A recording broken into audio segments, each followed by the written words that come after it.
राष्ट्रवादी काँग्रेस पक्षाचे प्रवक्ते क्लाइड कास्ट्रो, संजय तटकरेजी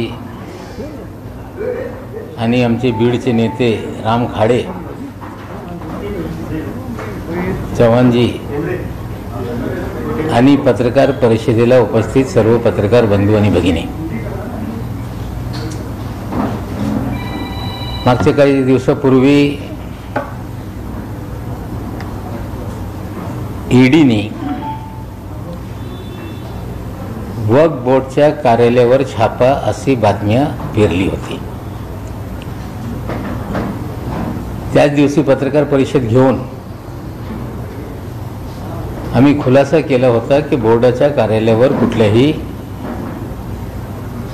छापेमारी झालेली नाही।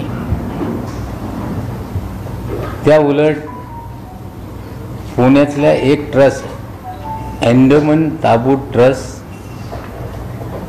या प्रकरणामध्ये जे FIR बोर्डाच्या माध्यमातून दाखल करण्यात आला होता, त्या प्रकरणामध्ये चौकशी ईडीने सुरू केली। आम्ही त्याचे स्वागत करतो। काही अधिकाऱ्यांना त्यांनी जाब विचारलेला आहे, निश्चित रूपाने ते त्यांना जे काही माहिती आहे ते पुरवत आहे। आणि त्याचबरोबर मी आपल्याला सांगू इच्छितो की महाराष्ट्रामध्ये बोर्डाच्या माध्यमातून एकंदरीत 11 FIR आम्ही दाखल केलेले। त्याच्यात पहिला FIR दर्गा हजरत जियाउद्दीन रफाई, देगलूर तालुका, जिल्हा नांदेड, ही FIR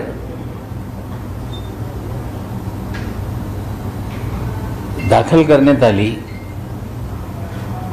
त्याच्या तारीख आणि तपशील मी आपल्याला सर्क्युलेट करणार आहे। त्याचबरोबर दर्गा हजरत मौलाना साहेब, पैठण तालुका, पैठण जिल्हा औरंगाबाद, हे FIR दाखल करण्यात आलेली आहे। त्याचे पण तारीख आणि FIR नंबर आपल्याला देणार आहे। तिसरा दर्गा बुरहान शाह वली, ईदगाह व कब्रस्तान, जिंतूर रोड, परभणी, हे FIR दाखल करण्यात आलेली आहे। दर्गा बुरहान शाह वली, ईदगाह व कब्रस्तान, जिंतूर रोड, परभणी, हा चौथा FIR आहे। पाचवी FIR दर्गा बुरहान शाह वली, ईदगाह व कब्रस्तान, जिंतूर रोड, परभणी, त्या आहे। सहाव्या कब्रस्तान मस्जिद आणि मजार शाह आलम शाह, सुलेमान शाह मस्जिद, तालुका परतूर, जिल्हा जालना, ताबूत एंडोमेंट इनाम एंडोमेंट ट्रस्ट, पुणे।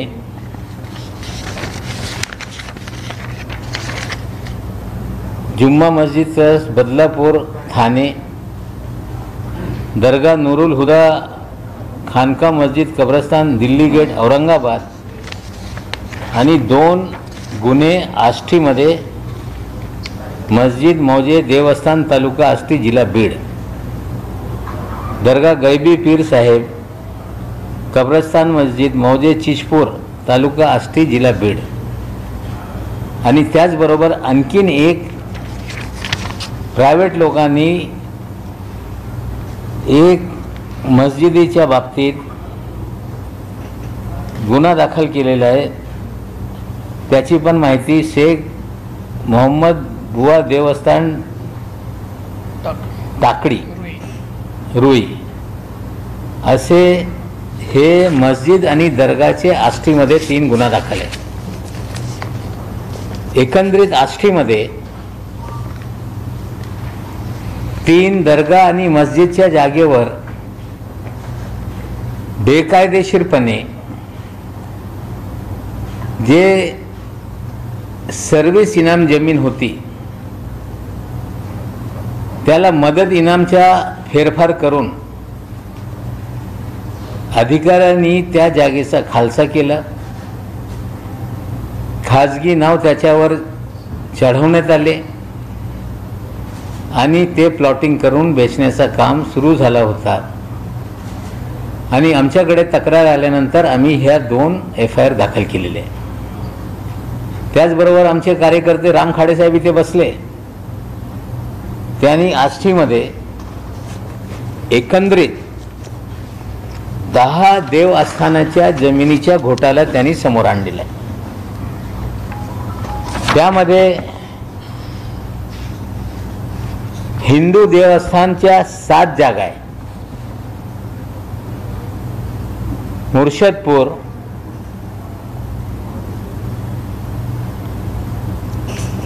एकतालीस एकर 32 गुंठे, म्हणजे आधीचा मी तुम्हाला हे वक्फ बोर्डाचे ते जमिनीच्या एरिया सांगतोय. वक्फ बोर्डाच्या एकंदरीत 213 एकर जमीन आहे. त्याच्यात मस्जिद इनाम 60 एकर, रुई नलकोल 103 एकर, देवी निमगाव मस्जिद इनाम 50 एकर, म्हणजे मस्जिद इनाम आणि दर्गा इनाम 213 एकर जमीन एकंदरीत आहे. त्याचबरोबर मंदिरांच्या जागेचा पण खालसा करण्याचं काम आष्टीमध्ये झालेलं आहे. ते मुर्शदपूर विठोबा देवस्थान 41 एकर 32 गुंठे, पांढरी तालुका आष्टी खंडोबा देवस्थान 35 एकर, श्रीराम देवस्थान कोयला तालुका आष्टी 29 एकर,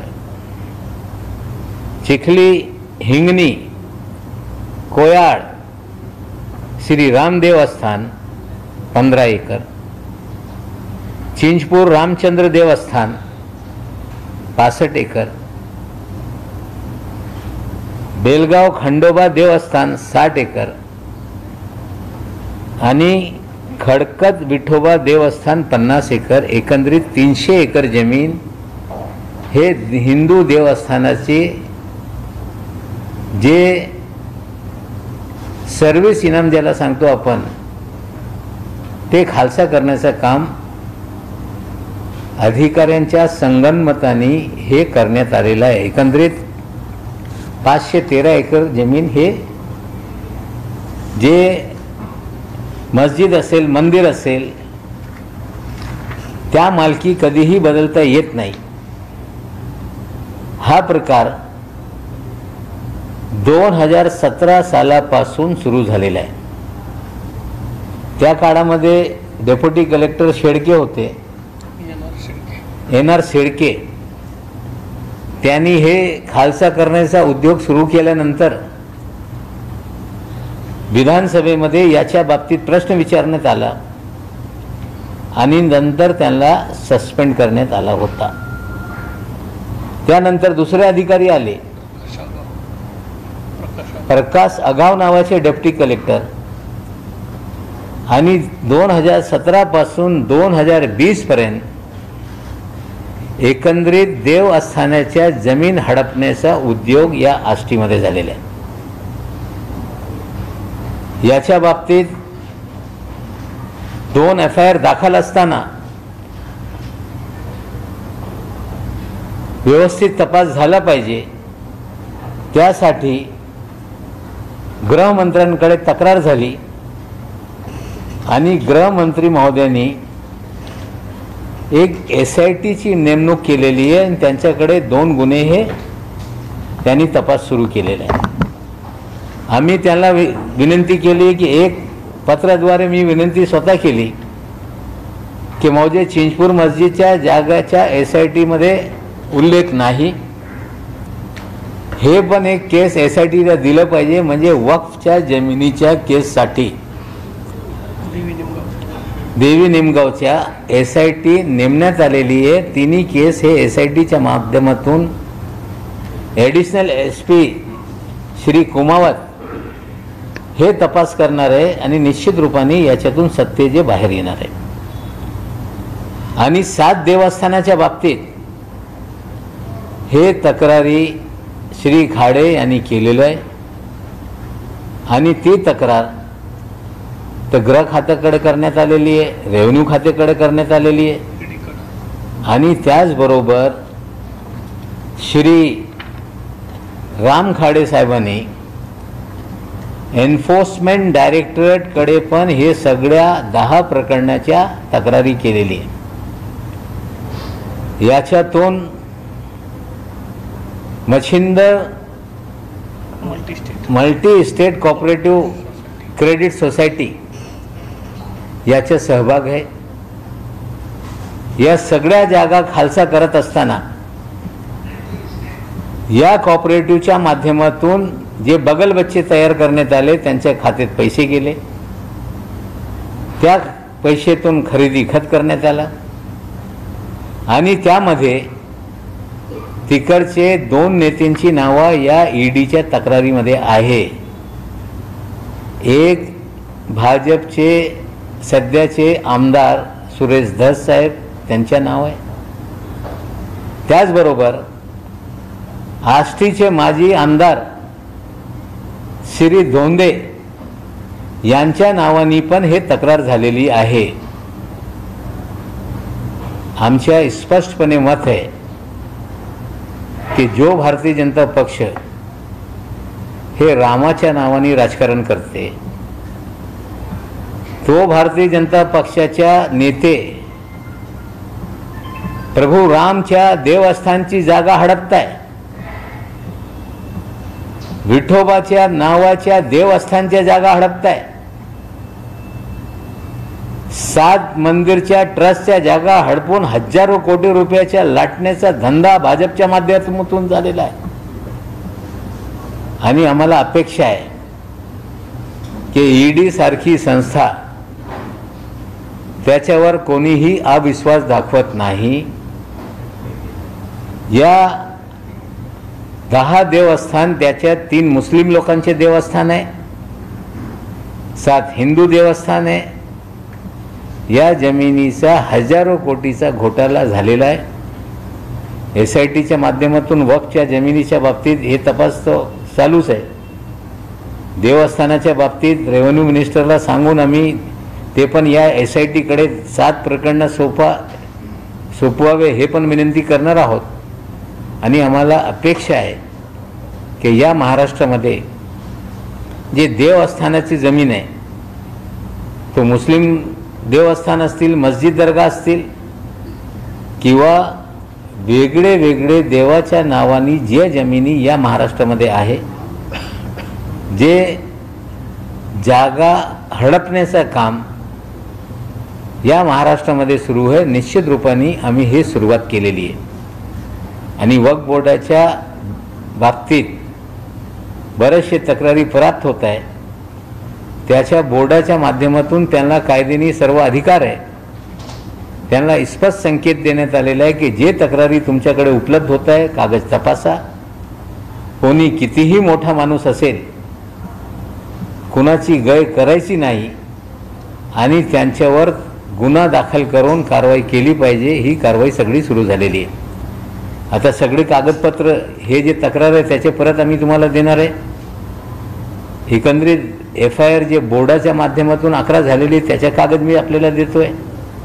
आणि त्याचबरोबर राम खाडे साहेबांनी जे काही सगळे दस्तावेज, तो शेडके असतील, आगाव असतील, कसं बनावटगिरी करून त्या देवस्थानाचे जमीन खालसा करण्याचं काम केलं, त्या जमिनीचा फायदा राजकीय लोकांनी कसे घेतला याच्या बाबतीत जे कागद आहे ते तुम्हाला निश्चित रूपाने हे आम्ही सादर करू.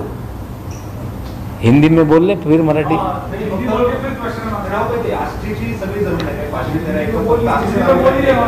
हो, म्हणजे 513 एकर जे जमीन आहे, 300 एकर हिंदू ट्रस्टच्या आणि एका तालुक्याच्या हे 500 एकर जमीन आहे.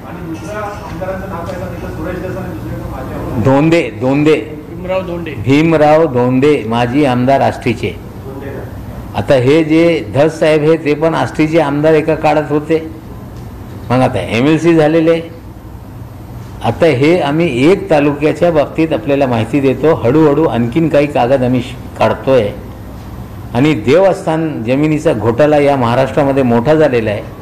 ती माहिती हळूहळू लोकांच्या समोर आणू आणि कुणाचा गैर होणार नाही. जो कोणी कितीही मोठा माणूस असेल त्याच्यावर कारवाई करण्याचं काम सरकारच्या माध्यमातून होईल इतना मैं बोलू इच्छित है। साथियों, कुछ दिन पहले ईडी के माध्यम से एक खबर आई कि वक्फ बोर्ड के कार्यालय पे छापेमारी की गई। हमने उसी दिन प्रेस लेकर कहा कि वक्फ बोर्ड पर कोई छापेमारी नहीं हुई। जो एंडोमेंट ट्रस्ट है पूना में, जिन्होंने फर्जी कागज बनाकर फर्जीवाड़ा करके जो लैंड एक्विजिशन का पैसा था वो अपने अकाउंट में लगभग 7-8 करोड़ रुपए उन्होंने लिया था।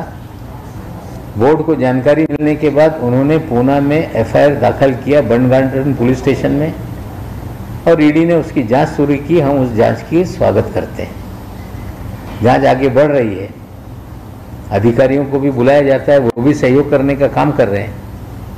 लेकिन कुल मिला के महाराष्ट्र में वक्फ बोर्ड के माध्यम से हम लोगों ने 11 एफआईआर दर्ज करने का काम किया है। वो सारे 11 एफआईआर के कागजात मैं आपको दे देता हूं अभी। उसमें 2 महत्वपूर्ण एफआईआर है। एक एफआईआर है मस्जिद मौजे देवी निमगांव तालुका आष्टी जिला बीड़। दूसरा एफआईआर है दरगाह गैबी पीर साहेब कब्रस्तान व मस्जिद मौजे चिचपुर तालुका आष्टी जिला बीड़। और एक तीसरा और प्राइवेट एफआईआर हुआ है रुई नालकोल मस्जिद इनाम है वो भी। ऐसे कुल मिला के आष्टी में 213 एकड़ के जमीन के घोटाले का एफआईआर बोर्ड के माध्यम से किया गया। और स्थानिक लोगों ने कंप्लेंट की कि इसकी गहराई से जांच होनी चाहिए। महाराष्ट्र सरकार ने एक एसआईटी का गठन करने का काम किया है। जो बीड़ के एडिशनल एसपी श्री कुमावत है वो इसकी जांच कर रहे हैं। एक मामला उनके पास नहीं गया, मैंने पत्र देके गृह मंत्री से विनती की है कि तीसरा मामला भी उनके पास दिया जाए। और सारी जांच होने के बाद बहुत सारी चीजें उसमें उजागर होंगी। लेकिन सिर्फ मस्जिद या दरगाह की जमीनों का घोटाला नहीं।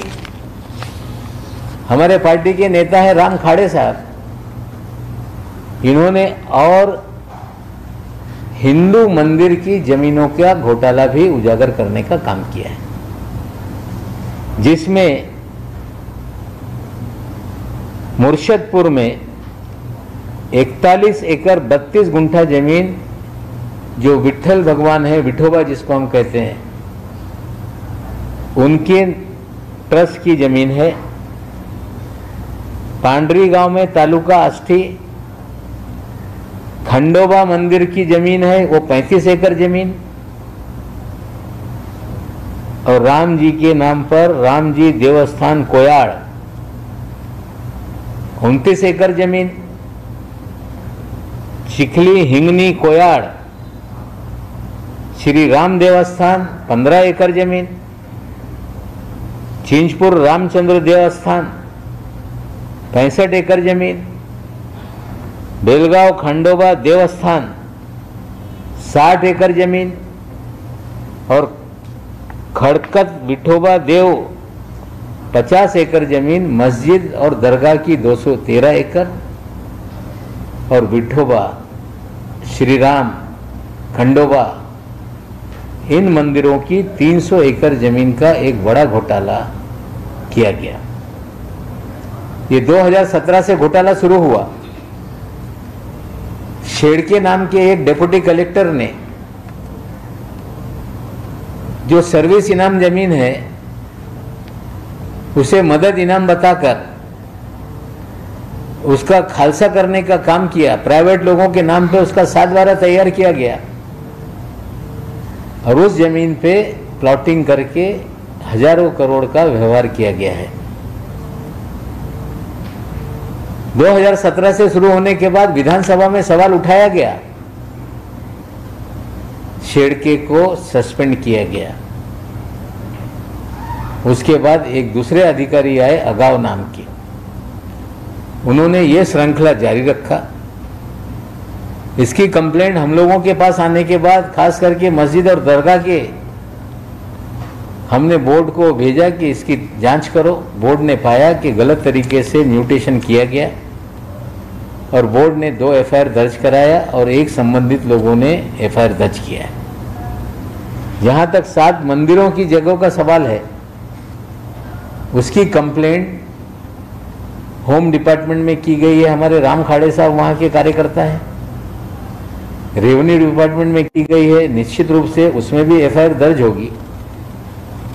और राम खाड़े साहब ने ये सारे दस्तावेज निकाले हैं, किस तरह से ये सारा फर्जीवाड़ा करके 513 एकड़ जमीन, जिसमें 300 एकड़ मंदिर की, 213 एकड़ मस्जिद की जमीन भारतीय जनता पार्टी के एमएलसी सुरेश धस साहब और पूर्व वहां के विधायक धोंदे साहब, इनके मिली भगत से की गई है। इसकी कंप्लेंट राम खाड़े साहब ने ईडी को भी करने का काम किया है।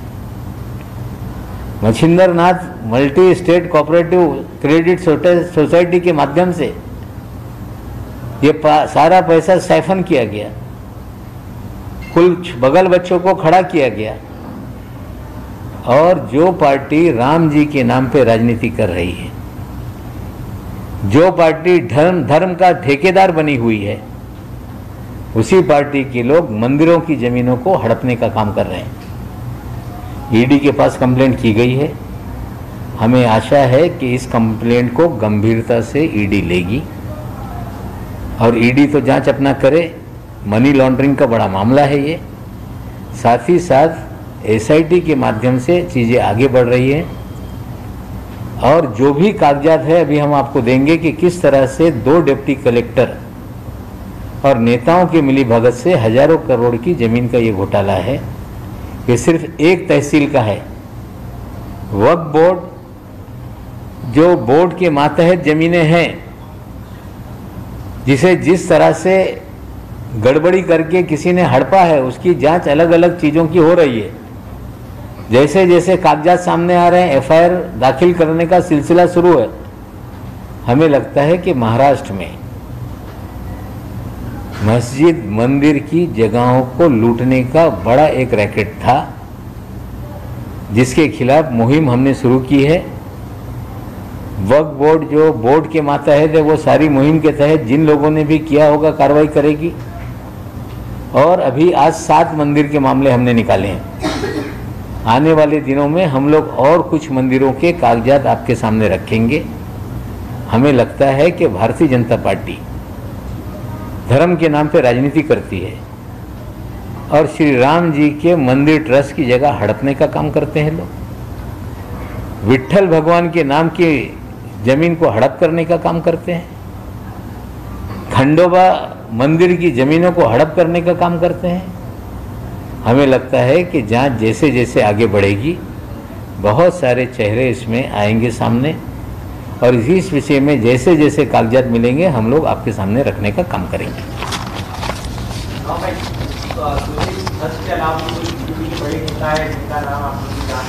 नहीं, अभी देखिए 2 लोगों के नाम के साथ राम खाड़े साहब ने ये सारी कंप्लेंट दर्ज की है ईडी के पास, गृह विभाग में। और इन्होंने जितने कागजात निकाले हैं, वो जिस तरह से श्री शेड़के 2017 से या अगाव ये दोनों अधिकारियों के मिली भगत से आष्टी में लूटमार हुई है, वो सारे दस्तावेज है। आप लोगों को पीडीएफ बना के हम देंगे और हमें लगता है जैसे जैसे जांच बढ़ेगी तो जो जो इसमें लिप्त होगा उसका नाम सामने आएगा।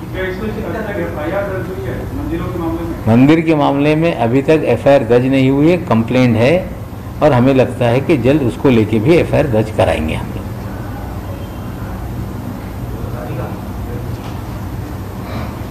और कुछ अलग सवाल है।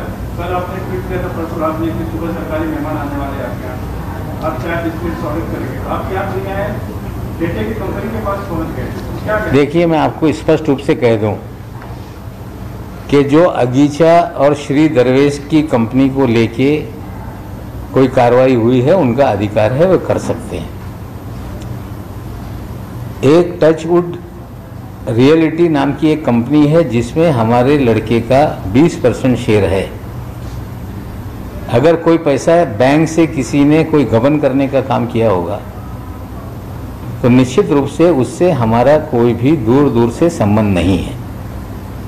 ये बात सच है कि उस कंपनी में कुछ पैसा श्री अगीचा ने ट्रांसफ़र किया था और स्वयं वो दस्तखत करने के अधिकार उनके पास थे और अपने पर्सनल अकाउंट में उसी दिन उन्होंने ट्रांसफ़र किया। इकोनॉमिक्स ऑफेंस विंग के पास ये कंप्लेंट उनके घरेलू झगड़े में हुई थी और उनकी गिरफ्तारी हुई। उस कंपनी से हमारे लड़के के अकाउंट में या परिवार के किसी के पास 10 रुपया भी कभी हमने लिया नहीं है। वो 7,000 फुट की ज़मीन पे हम 20% के हिस्सेदार हैं। यूनियन बैंक का अगर कोई घोटाला हुआ होगा तो जांच होने दीजिए, लेकिन उससे दूर दूर का हमारा कोई संबंध नहीं। अच्छा है, अगर कोई गड़बड़ करता है तो उसकी जांच होनी चाहिए। दूसरा, एक बादशाह मलिक का कोई मामला आज छपा हुआ है। मलिक होने के कारण नवाब और बादशाह एक ही है, कि ऐसा कुछ बीजेपी वालों को लग रहा होगा, लेकिन उससे भी हमारा कोई संबंध नहीं। उसके उलट बादशाह मलिक, उनका एक साथी है अफरोज मलिक, ये भारतीय जनता पार्टी के नेताओं के करीबी हैं। राजनीति में हमारा काम करते हुए ये लोग सदैव हमारे खिलाफ खड़े रहे।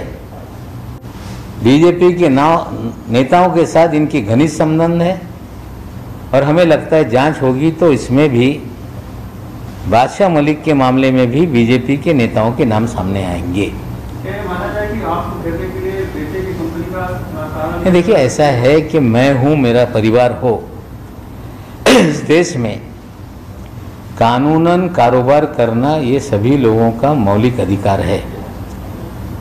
हमारा परिवार इस शहर में 70 सालों से है। पिताजी का छोटा बड़ा कारोबार था, मैंने स्वयं कारोबार किया। मेरे बच्चे, भाई बहनोई सभी कारोबार करते हैं और उनका कारोबार करने का अधिकार है। हमारे पास जो भी संपत्ति है, कोई लिस्ट डाल रहा है कि ये संपत्ति इनकी है, वो फलानी संपत्ति है। हाँ, जो हमारी संपत्ति है वो इनकम टैक्स के रिकॉर्ड में हमने जो भी रिटर्न भरा है वो सारे रिकॉर्ड पे है। बेनामी संपत्ति रखना ये हमारा धंधा नहीं है। सारी कंपनी या जो भी व्यक्तिगत हमारे रिटर्न्स है उसकी स्क्रूटनी कई बार हो चुकी। और मैं आज आपको एक जानकारी देना चाहता हूँ कि 2015 से लगातार जब मैं बीजेपी पे हमलावर था, ईडी के लोगों ने मेल भेज के हमारे बैंक अकाउंट को जांचने का काम किया है। अभी भी कुछ लोगों से पूछताछ करते हैं, पूछिए। हमें लगता है पूछना, जांच करना एजेंसियों का अधिकार है, लेकिन इस राज्य के पूर्व मुख्यमंत्री, उनके इशारे पे अगर कोई जांच हो रही है तो उन्हें जवाब देना पड़ेगा। और देवेंद्र जी को तो हम सलाह देते हैं कि आपको ओएसडी बनाने में महारत है। कैसे निजी लोगों को सरकारी ओएसडी बनाया जाता है, आपने महाराष्ट्र में सरकार बनाते समय किया। आप बन जाइए एजेंसियों के ओएसडी, बना दीजिए आपके प्रवक्ता को, ईडी का प्रवक्ता, कम से कम तनख्वाह तो चालू हो जाएगी। आपके बगल बच्चे जो बार बार इधर उधर खबरें फैला रहे हैं उनको भी ईडी का कॉन्ट्रैक्ट बेसिस पे क्लर्क बनाने का काम कर दीजिए। हमें लगता है बहुत ज़्यादा सहयोग होगा। लेकिन ये समझ ले बीजेपी के लोग कि नवाब मलिक को आप कितना भी डराने का काम करेंगे, नवाब मलिक डरने वाला नहीं है। हमने जो बीड़ा उठाया है फर्जीवाड़ा, अलग अलग चीज़ों का उजागर करने का, निश्चित रूप से बहुत सारे फर्जीवाड़े हैं, हम फर्जीवाड़ा उजागर करेंगे। इनामी जमीन का फर्जीवाड़ा भी उजागर होगा, बेनामी संपत्ति का भी फर्जीवाड़ा उजागर होगा, एजेंसियों के माध्यम से वसूली का धंधा भी उजागर होगा। पूर्व में हमने बहुत सारे उगाही के मामले उजागर करने का काम किया। हमें लगता है कि कोई गलत हो और कोई व्यक्ति उसे उजागर करने का काम करे तो खाड़े साहब को भी जान से मारने का बार बार प्रयास होता रहा है।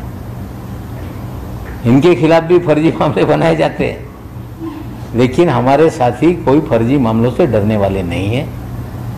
जो भी गलत होगा उस पर कार्रवाई होनी चाहिए, और जो गलत चीज़ें हुई हैं महाराष्ट्र की धरती में या हो रही हैं वो धीरे धीरे हम उजागर करने का काम करेंगे। I have a question. So today Lok Sabha passed a bill to link voter ID and Aadhaar card, and opposition questioned it, saying it will violate the fundamental rights. But NCP had in the past suggested the linking of Aadhaar card and voters ID before the Devendra Fadnavis government in 2009. And definitely, our party and myself also, I was saying that there are duplicate voters in the country. A person staying in Mumbai city, having his name in voter list of Uttar Pradesh, Bihar, or any part of a country in villages of the Maharashtra. So a voter should not be a dual voter in the country. Clean-up drive has been done by the Election Commission, but 100% clean-up has not been done. People are enrolling their name in their villages as well as in the cities. So duplication should be removed from the voter list. There is a one mechanism. If you link with the Aadhaar, then definitely if two places the name is there, definitely it will reflect and the voter list will be cleaned up by this decision. But after connecting with the voter ID, it should be not declared to anybody. The data should be preserved. It should be used to check whether a voter is having dual name. We have seen that many of the people are having 5 voter IDs. Even in Mumbai, various constituencies are having triplicate names. Today the election is there in the villages, Nagar Panchayat. The political leader, they enroll people, those who doesn't live in the city area, for short time to win that election. They enroll the name of the voter in cities as well, they are having a name in the villages. So we think we demanded this to clean up the voter list, to clean the duplicate name, triplicate name, but the privacy should be maintained. As bank accounts are linked, mobiles are linked, this should be kept private and it should be used to check any individual having how many names in various constituency of the country. It will be helpful. That's why we had demanded that. The opposition today, the opposition parties question the move, question the bill. Definitely some questions are there. Government have to clarify how much they will utilize this data. Our only concern to use this data to clean up the voter list of the country. Beyond that, the use of this data should not be there. Party के माध्यम से कई नेताओं ने विधानसभा में और बाद में भी ये मांग की थी कि महाराष्ट्र के शहरों में, देहातों में बहुत सारे ऐसे मतदाता हैं जिनकी 2 जगह वोटर लिस्ट में नाम है। कई मतदाताओं के 5-5 विधानसभा क्षेत्र में नाम है। जो कोई मतदाता उत्तर प्रदेश का है वो मुंबई में भी अपना नाम डलवाता है और उत्तर प्रदेश में भी उनके नाम होते हैं। वही मतदाता का नाम मुंबई में है, बिहार में है, बंगाल में है, कर्नाटक में है। वही मतदाता का नाम महाराष्ट्र के अलग अलग जिलों में है। हमें लगता है कि चुनाव आयोग ने इसको शुद्ध करने के लिए कई प्रयास किए, लेकिन डबल और ट्रिपल नामों की सूची अभी भी शुद्ध नहीं हो पाई। हमारी मांग थी कि आधार से लिंक होगा तो कम से कम चुनाव आयोग पूरी मैकेनिज्म से जो डबल नाम है, 3 नाम है, वो सारी चीज़ों को शुद्धिकरण कर पाएगा। इसलिए ये मांग पार्टी के नेताओं द्वारा उठाई गई थी। आज पार्लियामेंट में कुछ सवाल खड़े किए गए हैं। हम जो चाहते हैं कि इसका इस्तेमाल मात्र मतदाताओं को शुद्धिकरण यादी करने के लिए हो, उसका इस्तेमाल बैंक से ना कनेक्ट किया जाए, मोबाइल से कनेक्ट ना किया जाए। नहीं तो यही डाटा लेके कुछ राजनीतिक दल SMS शूट कर देंगे। कुछ राजनीतिक दल व्हाट्सएप पे कितने लोग हैं ढूंढ लेंगे, व्हाट्सएप यूनिवर्सिटी चला देंगे। तो सरकार को ये क्लियर करना पड़ेगा कि चुनाव आयोग आधार लिंक का जो कार्यक्रम है, मात्र जो मतदाता सूची है उसके शुद्धिकरण से आगे जाकर किसी भी चीज़ के लिए इस्तेमाल ना हो। हमने जो मांग की थी, जो डबल और 3 बार जिनके नाम है, अलग अलग कॉन्स्टिट्यूएंसी में नाम है, वही मतदाता अलग अलग जगह जाके चुनाव में हिस्सा लेता है, जो लोकतांत्रिक व्यवस्था के खिलाफ है। इसलिए हम लोगों ने ये मांग रखी थी। कर्नाटका के सीएम का कल जो बयान आया था कि महाराष्ट्र में रहने वाले कन्नडिगा जो है उन्हें हम वापस लेने के लिए तैयार है, इस बयान को आप कैसे देखते हैं? क्योंकि हमेशा महाराष्ट्र और कर्नाटक के बीच ये बॉर्डर इशू जो है वो हमेशा एक बर्निंग इशू रहा है। देखिए, कर्नाटक के मुख्यमंत्री को समझना पड़ेगा कि पूरे देश के सभी नागरिकों के देश के किसी भी क्षेत्र में आने जाने, रहने और संपत्ति अर्जित करने का मौलिक अधिकार है। कर्नाटक के लोग यहाँ पे हैं अपनी खुशी से, हम उसको अपना भाई मानते हैं।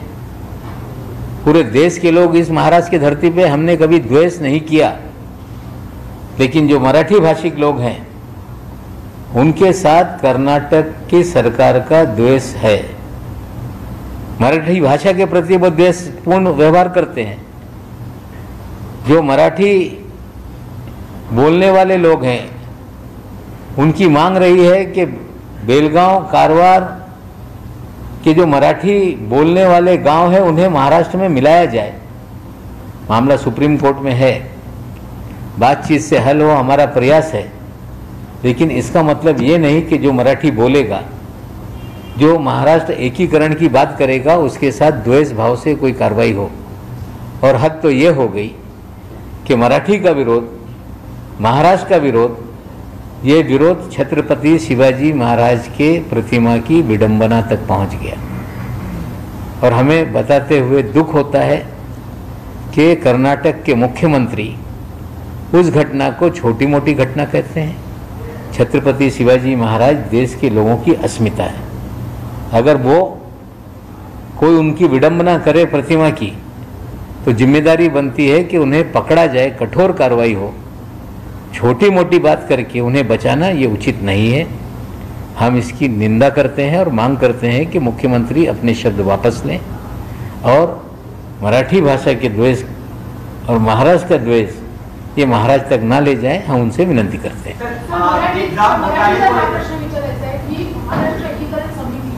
मराठी भाषिकांसाठी तिथं लढते त्या समितीवर आता प्लॅन करायचा असा प्रस्ताव आलेला आहे तिकडच्या विधिमंडळामध्ये आणि त्यावर मुख्यमंत्र्यांनी म्हटलं की आम्ही याबाबत माहिती घेऊ आणि मग पुढची कारवाई करू।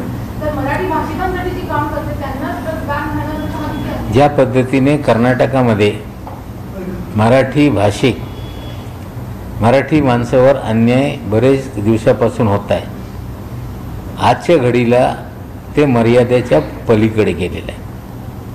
जो विषय सीमावाद आहे निश्चित रूपाने त्याचा तोडगा निघाला पाहिजे, पण भाषेवर प्रेम करणारी लोक देशभर असतात। आजच्या घडीला मराठी भाषेला विरोध, महाराष्ट्राला विरोध आणि ते त्याच्या पलीकडे जाऊन छत्रपती शिवाजी महाराज यांच्या प्रतिमेच्या विडंबना करण्याचं काम करत आहे। राज्याचे मुख्यमंत्री सांगताय हे छोटी मोठी घटना आहे. मला वाटते छत्रपती शिवाजी महाराज या देशाची अस्मिता आहे.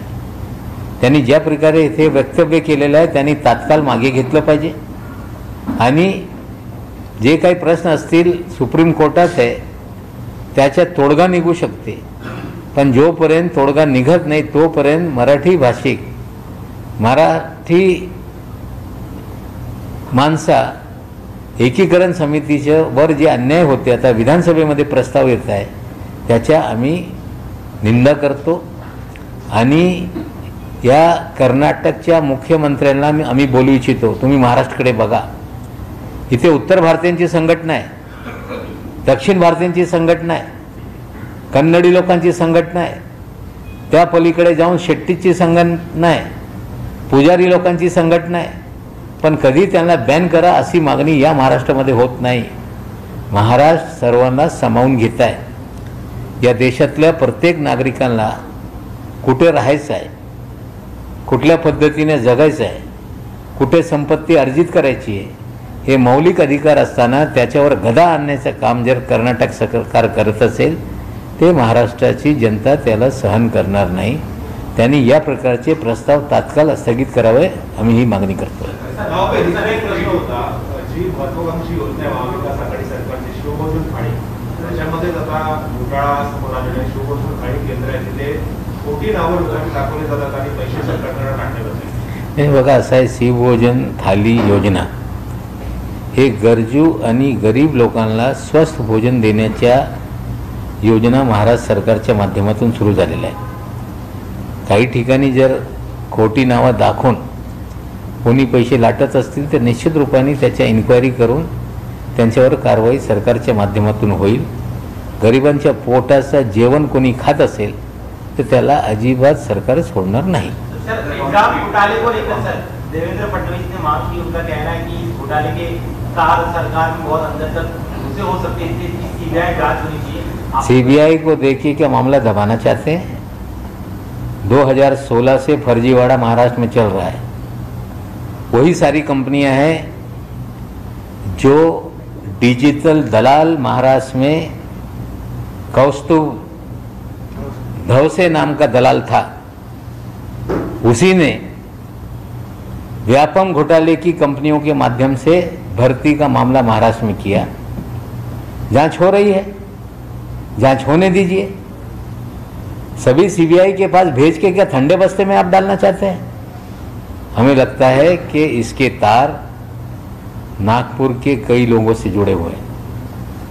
इसके तार बहुत सारे लोगों से जुड़े हुए हैं.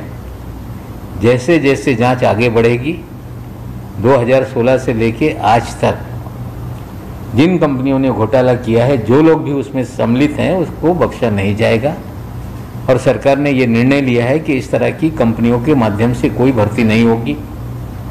टाटा कंसल्टेंसी जैसी कंपनी हो और भी जो नामवंत कंपनियां हैं उनके जरिए या संभवतः अगर डिपार्टमेंट इसको लेके सक्षम है तो स्वयं करे. इसको लेके चर्चा कैबिनेट में हुई. आगे कैसे पारदर्शक तरीके से सारी नौकर भर्ती हो इसका प्रयास होगा. लेकिन व्यापम घोटाले वाली कंपनियां 2016 से महाराष्ट्र में काम कर रही थी. जांच हो रही है. देवेंद्र जी घबराइए नहीं, जो भी इसमें गुनहगार होगा उसे सजा दिलाएंगे.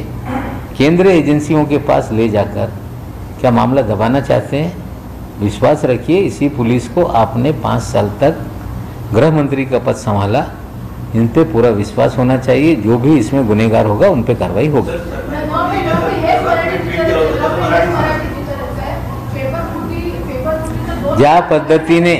ज्या पद्धतीने महाराष्ट्रामध्ये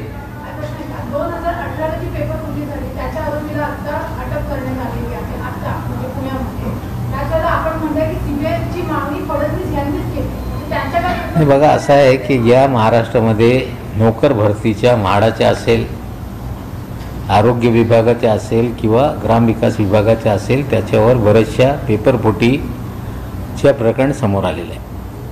राज्य सरकारने निर्णय घेतलेला आहे की त्या कंपन्यांना आता ब्लॅकलिस्ट करायचं काम द्यायचं नाही. पण ही सगळी कंपन्या आमच्या IT डिपार्टमेंट त्यांनी हे रजिस्टर करून यांना काम देण्यासाठी पॅनल तयार केलं होतं. ते कौस्तुभ दवसे नावाचा डिजिटल दलाल त्यांनी या सगळ्या कंपन्यांना पोचण्याचं काम केलं होतं. आता हे सगळं तपास सुरू असताना 2016 पासून जितक्या भरत्या या कंपन्यांच्या माध्यमातून झालेल्या आहे त्याचा तपास सुरू असताना आता नागपूरपर्यंत लोकांच्या हे कनेक्शन याच्यात निघत आहे. व्यापम घोटाळ्याचे लोक याच्यात सामील आहे. आता तपास होत असताना CBI कडे द्या ही मागणी म्हणजे ह्या प्रकार दाबण्याचा आहे काय? महाराष्ट्र पोलीसच्या तुम्ही मुख्यमंत्री असताना गृह खाता तुम्ही चालवत होते. आता महाराष्ट्र पोलिसांवर अविश्वास का दाखवताय? म्हणजे 2016 पासून तपास सुरू झाल्यानंतर बरेचशा गोष्टी बाहेर येतील त्यासाठी CBIला द्या ही मागणी म्हणजे लोकांना वाचवण्यासाठी हे मागणी विरोधकांकडून करण्यात येत आहे. हो, आधीच्या सरकारने जे डिजिटल सगळं भानगड सुरू केला होता त्या सरकारने या कंपन्यांच्या काही पॅनल तयार केला होता. या कंपन्यांच्या माध्यमातून बऱ्याचशा भरत्या झाली. व्यापमच्या पण त्यांचा लिंक आहे. आता तपास चालू असताना 2018ची पण काही प्रकरणं समोर येत आहे. TETच्या परीक्षेमध्ये पण समोर निश्चित रूपाने हे आमच्या एज्युकेशन विभागाने सांगितलेल्या मंत्र्यांनी की आम्ही 2016 पासून हे तपास करू. या कंपन्यांनी ज्या ज्या कामं या महाराष्ट्रामध्ये केलेल्या आहे त्या सगळ्यांचा तपास होऊ द्या. जे कोणी दोषी असतील निश्चित रूपाने त्यांच्यावर कारवाई होतील.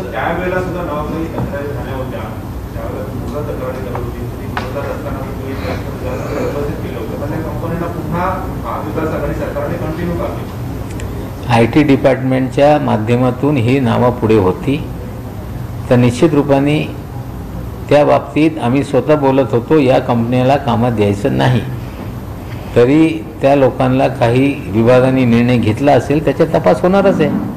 जे कोणी जबाबदार असेल निश्चित रूपाने त्यांच्यावर कारवाई होतील. पण तपास होत असताना CBI कडे द्या म्हणजे कोणाला वाचवण्याच्या कट कारस्थान सुरू झालेलं आहे.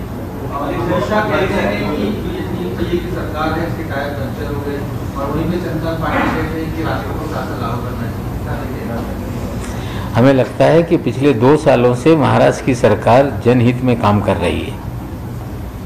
पहले ये कह रहे थे कि सरकार गिरेगी, आज गिरेगी, कल गिरेगी. अब भविष्यवाणी खत्म हो गई.